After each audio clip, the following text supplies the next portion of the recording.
खुलुमबाय गासै निउस नायगिरि बिथांमोनसिम आंनि गोसो गोरबोनिफ्राय अननाय आरो खुलुमनाय बावहरनाय थाबाय। दिनै जों आलाइ आरन फाउन्डेसना नैबे बोसोर जोबनायनि बा बोसोर सिगांनि जों मोनसे प्रग्राम लानो हायाखै नैबे लावखार ओंखाम जानायखौ दिनै जों बाव जयैनो जोंनि आलाइ आरन फाउन्डेसना मोनसे लावखार ओंखाम जानाय हाबाफारि लादों। बे हाबाफारियाव जों गोबां आर्टिस्टफोरखौबो हांख्रायदों आरो जोंनि ओनसोलनि मेलेमजिबि बिथांमोनखौबो हांख्रायदों।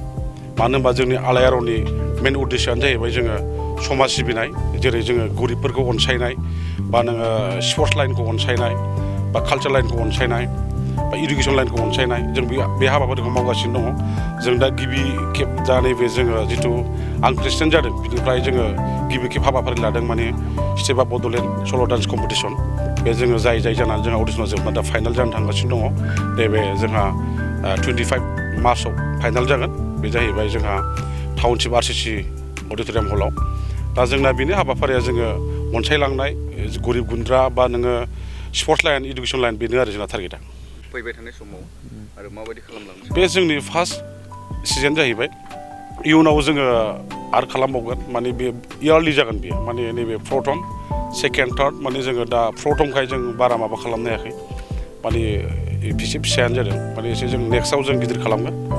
आरो जों बाव आं बेखौनो खावलायनो सानो रायजो राजा बिथांमोनखौ, जोंनि नैबे जिथु आलाइ आरन फाउन्डेसन, बे आलाइ आरन फाउन्डेसना जों मोनसे लाइनल' नङा, कालचार लाइनल' नङा, बाव स्पर्ट्स लाइन इडुकेसन लाइन बाव मोनफ्रोमबो बिथिङावनो आरो मोनसे जोंना मेन टारगेटआ बेनो समाज सिबिनाय आरो समाजखौ जों बोरै जौगालांनो बोरै खालामगोन बे उद्देश्य आरो आं बेखौ गले गले बुङो। आरो जोङो इयुनाव जों बेखौ लुबैयो जोंखौ सापर्ट खालाम। जोंना सापर्टआ बेनो, जोंना NGOसो नालाय बाव राव माबाजों जेबो गैया, बाव जोंखौ सहाय खालाम आरो जोंबो सहाय खालामगोन। आरो जोङो बे हाबाफारिखौ लाना जों खारगासिनो दं। थांनाय समाव बादायारिफ्रा माबायदि खालामला? जोंनियावथ' मोजाङानो जादों, माने प्रथमबाबो जों जोबोद गोजोननाय मोन्दों। जोङो फार्स्ट जोंनाव आसामावनो जादों आरो बे जेनेबा गुवाहाटि जादों, उदालगुरि जादों आरो सिमला जादों, माने चिरां क'क्राझार माने गसाइगावबो जादों। माने जोङो माखासेखौ जोङो लाबोनो हायाखैबाबो जायगायाव थांनो हायाखैबाबो लाबोनानै खालामदों आरो बे हिसाबै मावदों। ओमफ्राय ओरैबायदि जोंनाव मोनसे दोहौ जादों जोंनि नैबे जिथु डान्स कम्पिटिसन, बाव जोङो जिथु सानदोंमोन बिनि बांसिन जादों आरो बाव आं गोजोननाय मोनो। आरो आङो रायजो राजाफोरखौ खावलायहरो, नोंथांमोना जोंखौ सापर्ट खालामो, बिदि सापर्ट खालामबाय था। मानो होनबा नोंथांमोननि थाखाय जों खामानि मावगोन। माने जोङो नैबे स्टेटनिफ्राय सेन्ट्रेलनिफ्राय एसे मोजां माबा मोनसे मोननाय फिथाइ बेखौ जों लुबैदों आरो फाइनाला खुंगोन नैबे जोङो मार्च 25आव खुंगोन फाइनाला। जाय बादायारि बिथाङा जाय देरहासार जागोन बिथांमोनखौ स्टेट आरो सेन्ट्रेलनि लांनायनि बाथ्रा माबायदि गावखौ दिन्थिनानै गावखौ माबायदि साक्सेसफुल जानायखौ दा जोंना मथ'आ बे जोंना मोनसे लादों जोङो स्टेपआ बेनो, जों फार्स्टआ नैबे जोङो बिटिआरनिफ्राय जिथु जों कम्पिटिसन लादों। दा बियो डाइरेक्ट बियो थारमाने स्टेटआबो बाव जखा नालाय, थेवबो जोङो मोनसे सुबिदा मोनाना, जेनेबा नोङो DID होन नोङो जेनेबा सारेगामान होन नोङो गान लाइनाव बिदियाव माने डाइरेक्ट थांनो हाया नालाय, जों बाव माने अडिसन लानानै जिथु सेलेक्ट जायोना, जों बेखौ जेनेबा डाइरेक्ट जों स्टेटआव हरगोन। स्टेट कापाबो मोनसे स्टेटआव मोनसे प्लेटफर्म दङ, जेरै नोङो गुवाहाटि बादियाव नोङो थांनानै डाइरेक्ट अडिसन मोना, बे चान्सखौ जों होगोन आरो रायलायनायनि गेजेरजों। बा जोङो बै जिथु गुवाहाटियाव अडिसन लानो फैयो केलकाता मुम्बाइनिफ्राय, बेखौ बोरै खालामनांगौ बे दायथ'खौ जों लागोन आरो दा प्रथम बेखौ बेसिबां हायो जों नाजानो। ओमफ्राय बिनिफ्राय जुदि सेलेक्ट जागोन ना, अब्ला नोङो थांगोन सेन्ट्रेलाव, जेनेबा नोङो बलिउड टलिउडआव चान्स मोनगोन। बे थारखौ जों लादों आरो दा मा जायो बेखायनो नोंथांमोननि सापर्ट नांगौ, रायजो राजानि सापर्ट नांगौ, बेनो आरो।